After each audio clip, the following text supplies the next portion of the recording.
Not I. Not if I was around right now. Because I'm more convicted now than ever. Do we realize what the world has received from the heart of Ukraine? Like desires for world peace, for the deceleration of nuclear threats and agreements in 1994 of advancement of peace among nations and goodwill.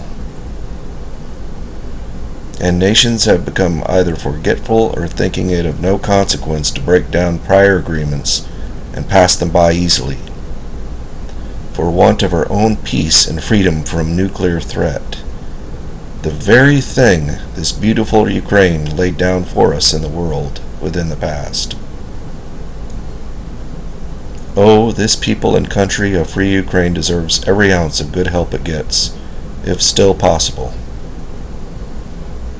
If any nation found out there has done extraordinary for the cause of world peace, this land may well reside within the heart of Ukraine.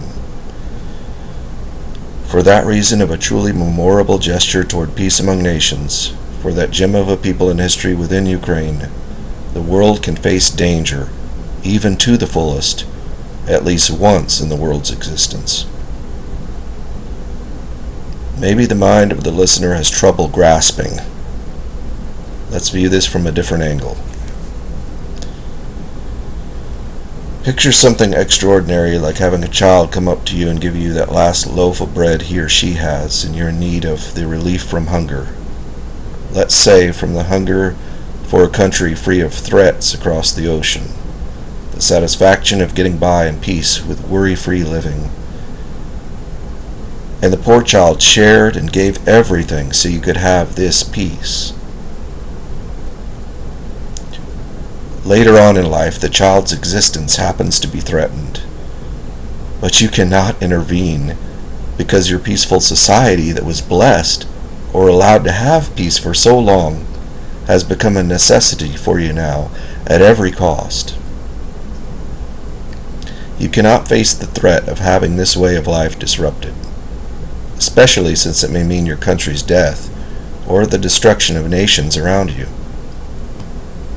Well, guess that's just unfortunate for the most civilized and charitable sharing child, or in this case country.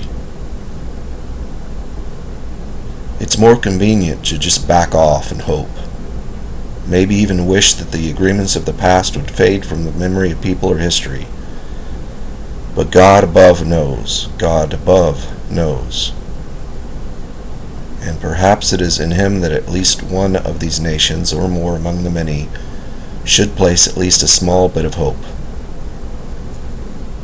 This hope means ignoring threats of the enemy, remembering our good neighbor that did so much for it in the past, so much for us, through laying down their own arms of war, in the hope of peace to secure our own peace in different lands.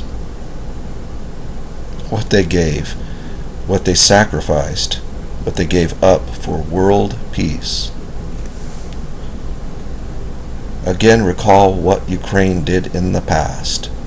Are we now to abandon them for everything they did for us, out of fear, versus the very weapons they laid down for our own peace among nations? Not I. I could not be on that side. Thanks be to you, my good God, with me. I'd have already intervened. Thank you, my good God, with me. Amen.